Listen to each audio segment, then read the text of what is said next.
and gentlemen, now briefing you about the next session, our first fireside chat of the day on transforming loan collection for the digital world.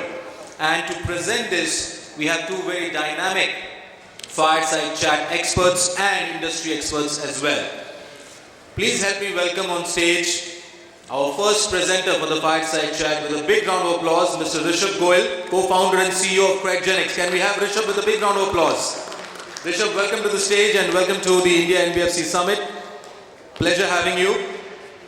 Joining Rishabh for the fireside chat, we have Mr. Rajaram Manian B, CRO from Adani Capital. Can we have a big round of applause for Mr. Rajaram? Welcome to the dais and welcome to the India NBFC Summit. So gentlemen, looking forward to a fantastic fireside chat session between both of you, and may the sparks fly.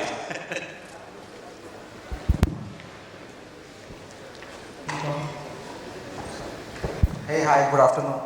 I think it's good afternoon everyone. It's after tea session, I think, as I can see, the hall is half empty now. But yes, I think so we'll try to reignite the energy and at least speak about things which are relevant to the audience. So I think starting, as the topic was mentioned, like transforming loan collections. So when we talk about collections, I think the first image which comes to our mind is of a bouncer or someone visiting us or knocking the doors, etc. And it's the last leg of the lending puzzle. Hence, I think there were no best friends, nothing. That was not even a focus area for many of the lenders. I think I would say 90% of the lenders were focusing more on the first part, which was essentially the sourcing. And for the same reason, if you see, right, in India, the problem statement of credit penetration remains, which essentially was being solved by maximum of the fintechs who were entering. All the fintechs majorly were trying to solve for underwriting, for sourcing, how we can digitize this entire ecosystem, to dispense loan in 10 minutes, 15 minutes, and try to solve for this. But I think if you look at the deep-rooted problem, like if you are trying to give a loan to someone in 10, 15 minutes, there is some compromise on the risk policy, right? There is something which you are compromising, and you are giving loan to a segment of people where you are not sure how much you will be able to collect. And lending is all about collections. Like it's very easy to give out, but till the time you have not got your money back with the last EMI, you have not booked any profit for that matter. So I think more than like the sourcing, because obviously it's easy to give out money then take it back. I think the collections was one part where we felt that as of now also the approach is majorly manual and it's people oriented and it's driven by this thing. So from the same, I think in the same context, firstly I'd like to ask Rajaram about, because he has spent I think decades in this industry around the lending, that how essentially maybe the phase has evolved, like now at least people are talking about digitization around the collections, or maybe that COVID changed it, or how essentially what has happened, so that now the focus has also started to happen on the collections versus pure sourcing. So I think, when this is fireside chat, I don't know if we're going to ignite fire, but maybe we at least start off spark. So Rishabh, I think, the core competency of the financial institution is the portfolio. And especially the lending organization, the portfolio is paramount or is a key parameter for success. And of course, collection is a part of it, whether it is corporate collection, whether it's a retail collection. And I think today, the emerging technologies have reshaped the way industries work. The kind of transformation that has come in every aspect of lending has made life much easier. And of course, as you said, especially after the pandemic, it is essential for people to scale up. Right? Unless you have a digitized system, unless you have delinquency management, recovery management, it's a laborious work. It's a physical work, and you need to have manpower. You need to scale up your manpower with an incremental business that you do, the incremental delinquency that you have. I think that is not possible as of now, and the margins are paper thin for an organization. Wherever you can, bring in that bit of success or reduce the cost of collection, reduce the cost of losses, I think that's where people are working on. When you spoke about the issues that we face or any organization faces, that today the business is complex you have fintechs, you have different ways of lending. People are into tier 2 and tier 3 funding. The products have become hyper personalized. There are we kind of work too much on till the lending part, till the loan is disbursed or till the delivery is made. There is too much of focus on how to create new products, how to innovate in terms of the delivery of these products. But I think very less have been spoken about or even designed about the post disbursement that we speak about, especially when it comes to the geography that you have today. India is a vast country and there's a lot of opportunities. And today the opportunity lies in rural. The amount of business that people do, financial inclusion, the kind of government push on financial inclusion. There is tremendous work done on the rural side, especially on the lending side. But I think yes, we still have lots of ground to cover in the collection part. You have multi products, you have multi geographies, you have people who handle collection by going to visit the customer. Though today the penetration of smartphones or mobile is much larger in rural than in urban. The adoption of technology is better in rural. Today people are on Facebook, right, on rural. But how much have we actually capitalized those? I think there are a lot of things that we can do in terms of digitizing that. I think digitizing is only one part of the entire journey of collection. I think I would say it's a collection management science rather collection management system. It starts with both predictive analysis, and I saw one of the ticker predictive analysis. There is prescriptive analysis. You predict as well as prescribe the way you collect the money. You don't need to. You don't need to. Have a fleet of people when you don't need to. And when you can collect over a phone, when you collect over a SMS, there are multiple ways you can collect money from. So I think Rishabh, we are there, but yeah, I think we have a larger roadmap in terms of digitization. Right. And I think as Rajaram was speaking about the penetration around the digital in the rural specifically, like if you see, I think maximum focus of all the major NBFCs and fintech is towards the rural. Yes. Because that's an underbanked segment, that's a segment where everyone is trying to focus on the financial inclusion part. And I think obviously people know the stats. I think thanks to Jio, I think we have now 650 million active internet users. And out of that, I think almost 60% is in from rural. Which essentially means that overall in terms of absolute numbers, maybe I think the split of urban and rural is itself I think 30-70, but if you see from an internet penetration perspective, it is as much penetrated as I think in urban. And if you are able to leverage that properly, obviously a lot of these things can be digitized. Right. Essentially we are not doing that. And even for that matter, and even in terms of WhatsApp for that matter, I think there are some 450 million WhatsApp accounts in India. Yes. Just 45 crore WhatsApp accounts. If you are able to leverage to dispense, because you can see a lot of fintechs with a loan over WhatsApp. 5-minute loan over WhatsApp, you can get it. But I think when it comes to asking for a payment over WhatsApp, I think that... No, I wish it was a 5 minutes collection also. Yes. When we talk about 2-minute loan, 5-minute loan, I wish that customers felt that you got a instant gratification, why not return it? Yes. Yes. So I think also one major problem which we can understand, right, is the collection system or the way it is designed, it's considered more of a bullying system versus a reminder system. Yeah. Right? Like it's generally the perception across the segments, it's a bullying system, like someone will try to visit you, call you, etc. If I think we are also getting customer experience at the center, like for example, like obviously the personal profiling is important. For that matter, like if I receive an SMS from MX or HSBC or anyone which I am using credit card, right, I feel obliged, the reason being otherwise I would have to pay late fee at some point in time, and it was not an intention, it was a miss, and I actually am thankful that there's a reminder for me to make a payment because of a busy schedule. Even in that specific set of cases where you can see it should be taken as a reminder system, I think what typically we have seen lenders who is even in the such early buckets, in such early DPDs, there is a very call which is happening, which is very aggressive. There is a call which is a visit which is happening, though you are not able to even profile the customer, right? How essentially it is. So in the current scheme of things, Rajaram, like how essentially even the old school NBFCs can see and replying a lot of the calling setups and the field setups.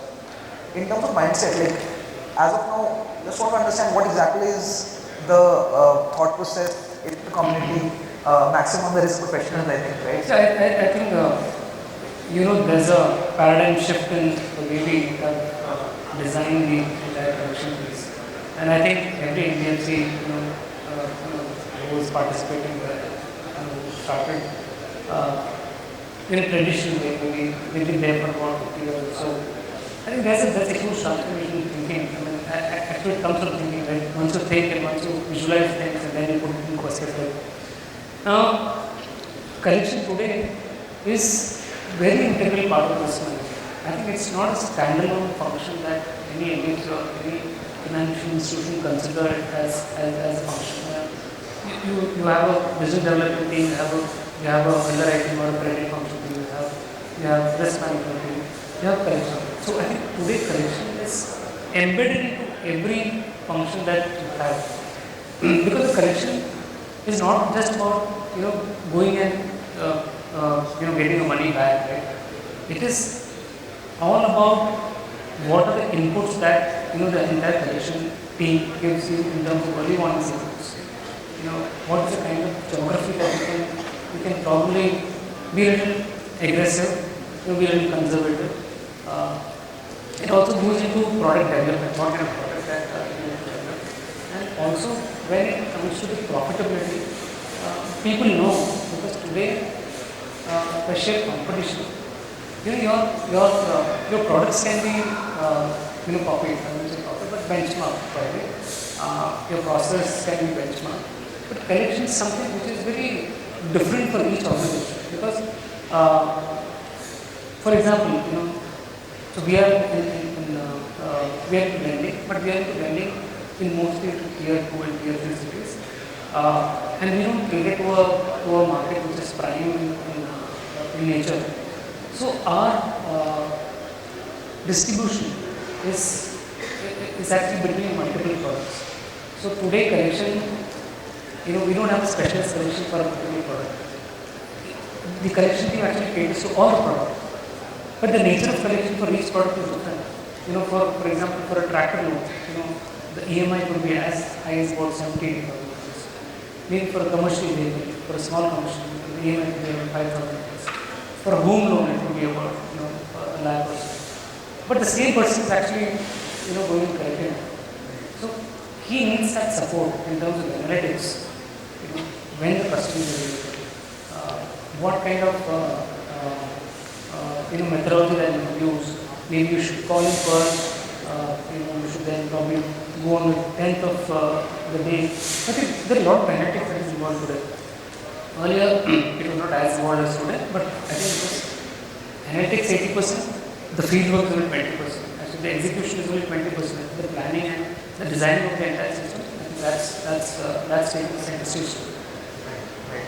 And I think even as you rightly mentioned, in terms of analytics, you can also use that to dispense, as in that is, as of now, I think majorly from a collection standpoint, people see it as a last puzzle, as a last mile.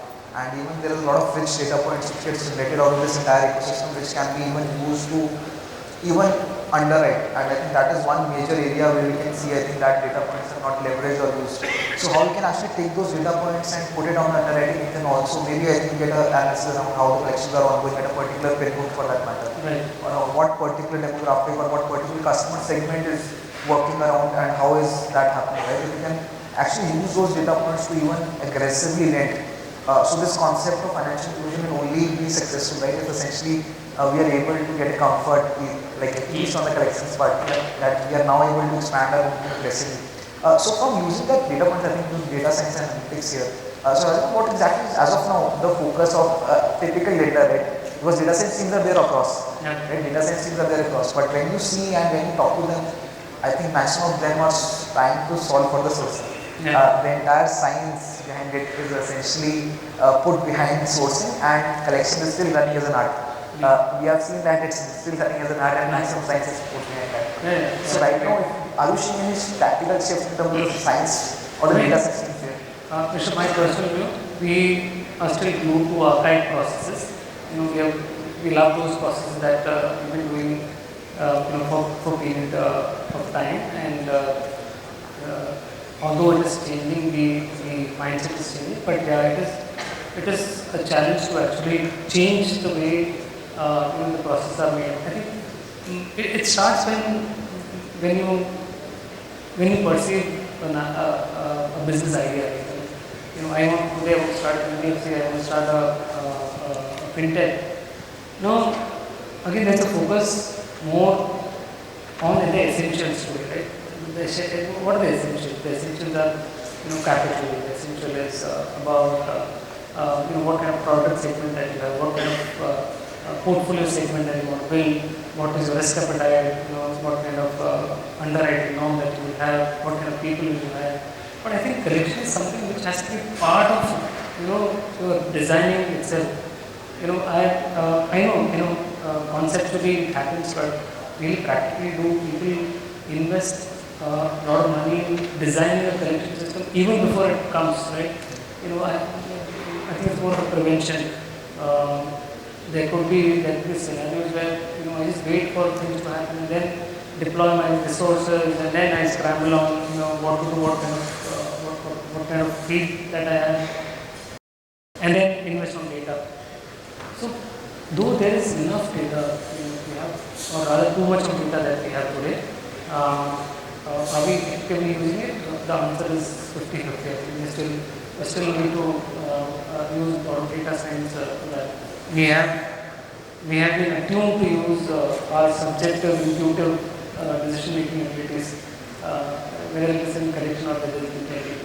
So I'm sure this AI and ML will be adopted, and I'm sure you run a technology company, so you know the rate of adoption of AI and ML.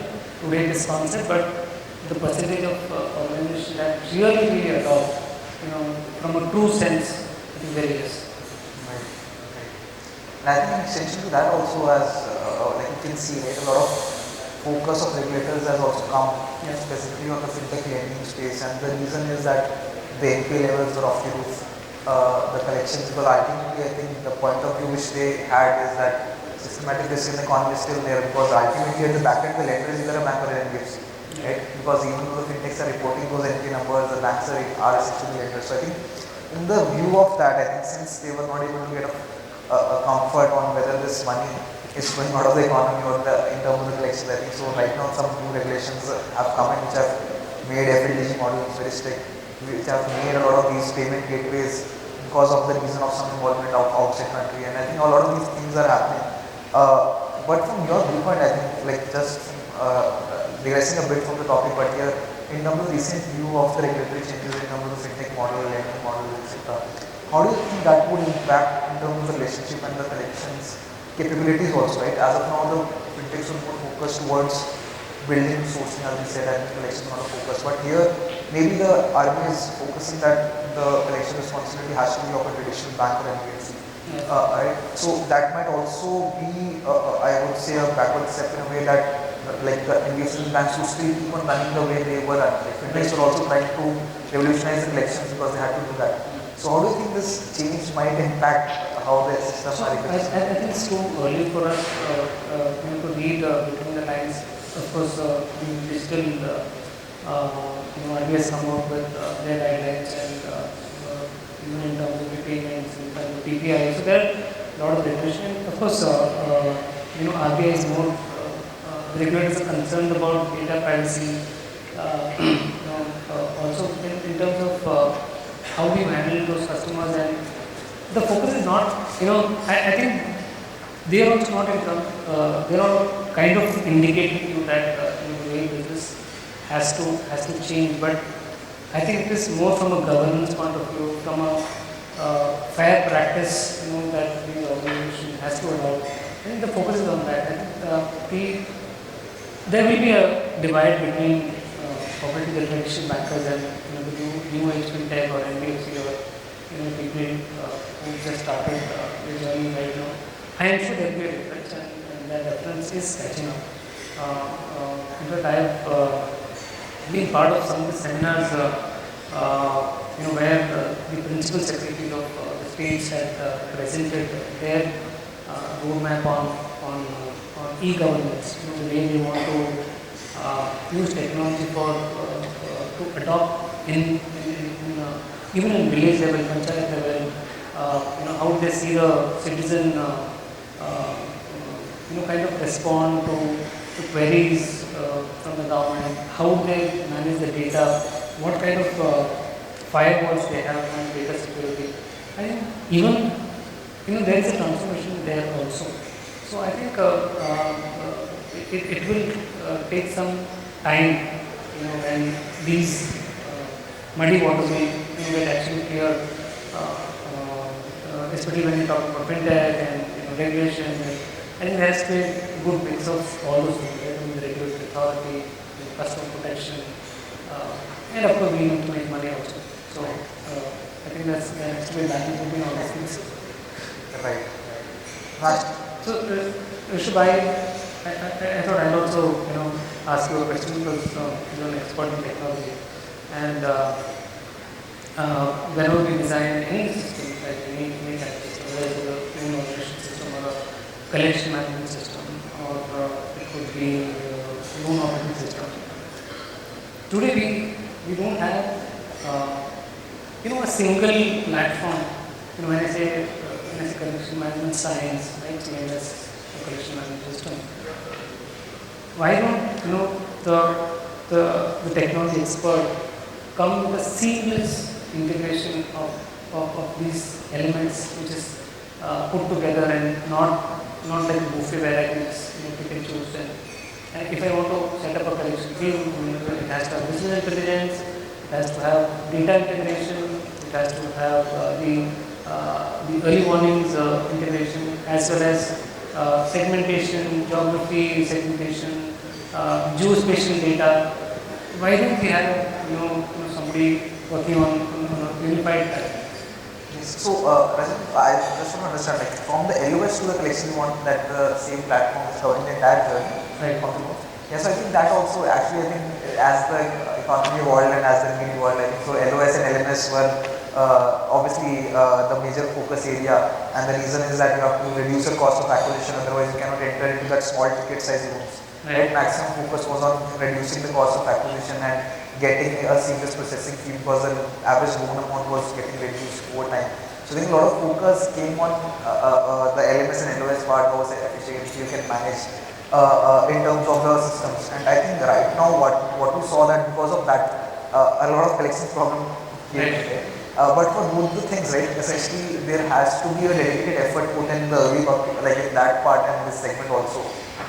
If you become a generalist player, obviously it becomes difficult to focus and also figure out. But to your point, I think yes, it has to be an end-to-end journey where eventually even the underwriting science gets used in collection, so that the segmentation etc. happens both ways. Firstly, using the communication and how the people are responding and what is the past payment versus also using it how essentially you did underwrite what is the riskier segment. So actually it has to be a seamless journey. But at this point in time, you see the entire industry, I think there is one big technology space around the LMS and LMS, and now it has started to come on the collection side. And when I say collection side, like for example at our end also, I think the thesis here was not to build a CRM. The thesis was to actually create some intelligence around it, so that at least that segmentation, etc., everything from a borrower perspective, how they are responding, which segment can be treated digitally, which can be treated through calling, or how it will go to the field. So all those analysis also comes out. It is not left to the individual human gestation or the head of collection gestation of how he wishes to actually work on the different bases, and it comes from the system. The system might not give accurate results in the start till the time it's not learning, but over time you will see that after 2 or 3 months or 4 months, right, of getting how the borrower is there, it essentially gives quite interesting results where your human dependency reduces at least to run the analysis. And over time I think these both will club, these both will marry beautifully, so that essentially it becomes a single journey. Maybe 2-3 years down the line we'll have that system also. That was just my wish list.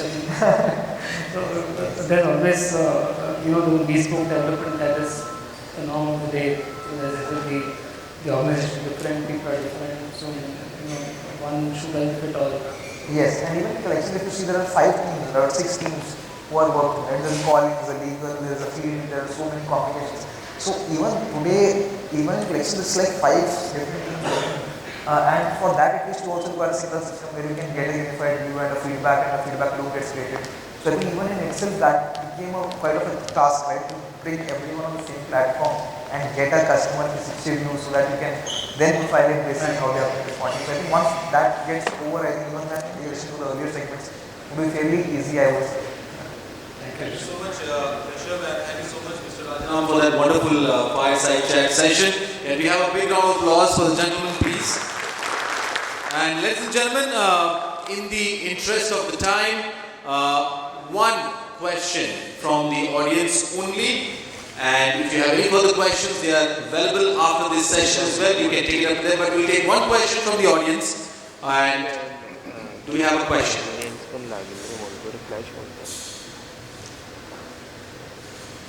You could kindly raise your hand and introduce yourself and the organization and the question to which of the presenter it is directed to. So do we have any question? We have one question.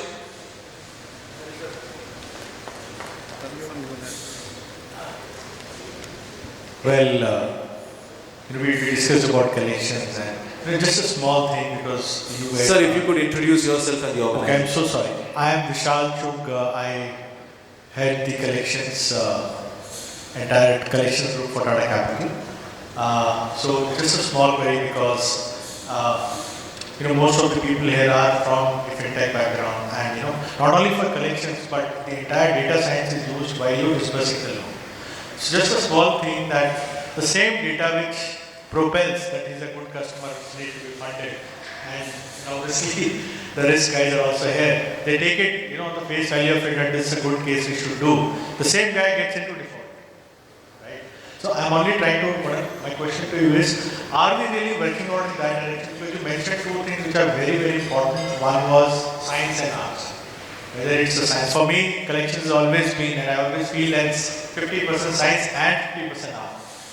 Because with all the tools. So, is there a possibility for future, I'm saying, because today, the way we are disbursing loans, it's all, based on the scores, based on, and that's a good thing to do because you really save a lot of time, effort, and the risk is also getting covered. But the same customer gets into default. So, is there a back sort of a learning, let's say if we have a data of let's say 5 years, I'm saying, for somebody who says that okay, I am the one who said that this is a good customer to lend. Now is the same customer who is not paying well on time, or probably with another tool which I have developed, we made this customer pay back also to the financier on time. Is there something which we can really work out to go back with this available data so that the way you churn a bad customer from a good customer immediately?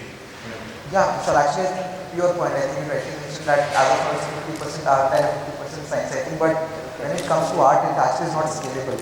The whole thesis is that if you are able to use that data, which you rightly mentioned, like from an underwriting perspective, you were able to lend to the customer pure digitally, without anyone visiting them, without anyone actually viewing them, how they are, and still it was lent out. But the same customer is defaulting. But if we actually see a pattern, even like if obviously we can see that the customer was actually a bad customer in our underwriting, mention it to the good customer, there is some problem with the underwriting risk nature, which we need to identify like how essentially was even a loan given out, right? So this collections data point has to flow back to the underwriting also, so that at least my underwriting engine gets more sophisticated. And that was also the point I was mentioning, that how we can use this collections data at a pin code level, at a forward level, at a segment level, to even pass it back to the underwriting, and vice versa also. Like obviously the underwriting data point in terms of riskiness of the customer, at what interest it was lent out, right, that has also to be passed on to collection, so that even from a strategy standpoint, whether it has to be a soft nudge or only a digital nudge or maybe a calling is required, that also gets prioritized, and that also gets into the picture basis how my underwriting risk has come in.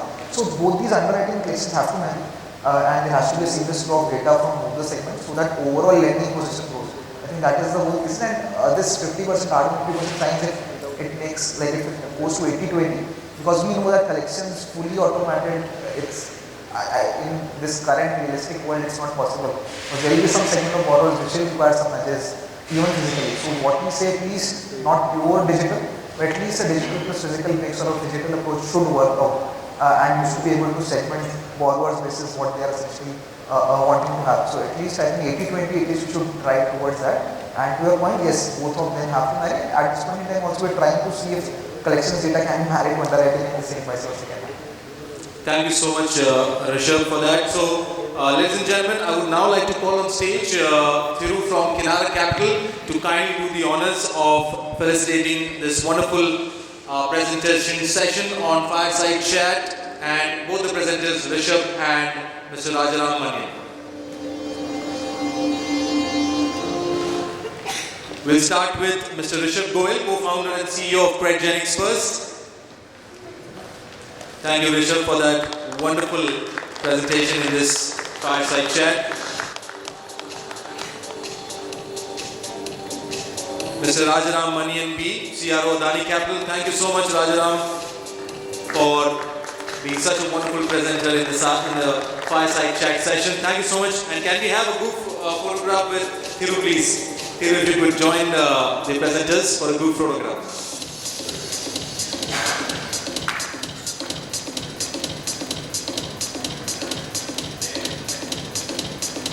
Ladies and gentlemen, that was the Fireside Chat session, transforming loan collection for digital world, by our two dynamic presenters, Rishabh Goel, co-founder and CEO Credgenics, and Mr. Rajaram Manian B, CRO Adani Capital. Thank you so much, gentlemen, and thank you so much, Thiru, for doing the honors.